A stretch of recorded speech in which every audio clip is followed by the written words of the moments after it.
নমস্কাৰ বন্ধুসকল, welcome to my YouTube channel help for Assam. তো বন্ধুসকল, এই ভিডিঅ'ত আপোনালোকক ক'ম যে আপোনালোকে চেণ্ট্ৰেলৰ কাষ্ট চাৰ্টিফিকেট, চেণ্ট্ৰেল লেভেলৰ কাষ্ট চাৰ্টিফিকেট এখন কেনেকৈ বনাব পাৰিব।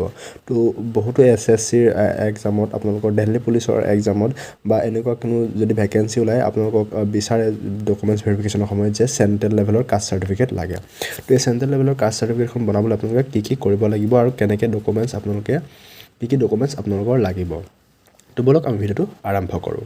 তো প্ৰথম কথাটো হ'ল যে চেণ্ট্ৰেল লেভেলৰ এখন কাষ্ট চাৰ্টিফিকেট বনাবলৈ হ'লে আপোনালোকক ডকুমেণ্টছ লাগিব, 6টা ডকুমেণ্টছ লাগিব।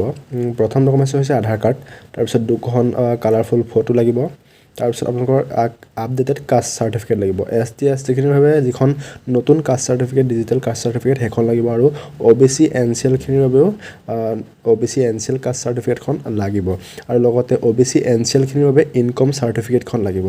ST-STৰ বাবে নালাগে, কিন্তু OBC NCLৰ বাবে ইনকম চাৰ্টিফিকেট লাগিব। আৰু এখন আপোনালোকে এপ্লিকেশ্যন লিখিব লাগিব, আৰু কেনেকৈ এপ্লিকেশ্যনখন লিখিব লাগিব মই আপোনালোকৰ লাষ্টত বুজাই দিম। তাৰপিছত আপোনালোকৰ লাগিব কাষ্ট চাৰ্টিফিকেটৰ ফৰ্মখন, সেইখন ডেছক্ৰিপশ্যনত লিংক আছে, আপোনালোকে ডাউনলোড কৰি ল'ব পাৰিব। তো এই 6টা ডকুমেণ্টছ আপোনালোকৰ লাগিব।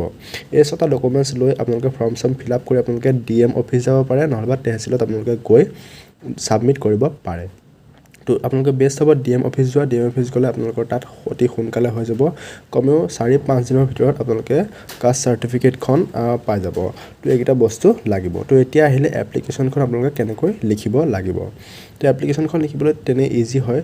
তো আপোনালোকক দেখাই দিছোঁ। প্ৰথমতে লিখিব লাগিব টু DM অফিচ হ'লে DM অফিচ, তহচিল হ'লে তহচিল, আপোনালোকে য'ত যাব লিখিব টু DM অফিচ। তাৰপিছত তলত লিখিব subject application for caste certificate, central level caste certificate. তাৰপিছত আপোনালোকে লিখিব নেম, ফাদাৰ্ছ নেম, এড্ৰেছ আৰু ৰিজনটো কি কাৰণে লাগে। তো এইখিনি চিম্পলকৈ লিখি পেলাই আপোনালোকে এপ্লিকেশ্যনখনৰ লগত বাকীখিনি ডকুমেণ্টছ লগাই আপোনালোকে DM অফিচত দি দিলেই হৈ যাব। যদি আপোনালোকৰ কোনোবা চিনাকি থাকে তেতিয়া এদিন দুদিনতে ওলাই যাব, আৰু আপোনালোকৰ যদি চিনাকি নাই তেতিয়া 3-4 দিন বা 5 দিন, খুব বেছি 6-7 দিনৰ ভিতৰত আপোনালোকৰ চেণ্ট্ৰেল লেভেলৰ কাষ্ট চাৰ্টিফিকেটখন ওলাই যাব। আৰু এতিয়া আহিলে খৰচ কিমান হ'ব। তো বন্ধুসকল, চেণ্ট্ৰেল লেভেলৰ কাষ্ট চাৰ্টিফিকেট এখন উলিয়াবলৈ হ'লে আপোনালোকৰ কোনো তেনেকুৱা চৰকাৰৰ ফালৰ পৰা কোনো খৰচ হ'ব বুলি কথা নাই। যদি কোনোবাই আপোনালোকক বিচাৰে আৰু সোনকালে কৰি দিবলৈ, তেতিয়া আপোনালোকে আৰু বেলেগ কথা, কিন্তু এনেই আপোনালোকৰ কোনো ধৰণৰ পইচা খৰচ নহয়। তো চেণ্ট্ৰেল লেভেলৰ কাষ্ট চাৰ্টিফিকেট হ'বলৈ হ'লে আপোনালোকৰ ষ্টেট লেভেলৰ কাষ্ট চাৰ্টিফিকেটখন আপডেটেড হ'ব লাগিবই।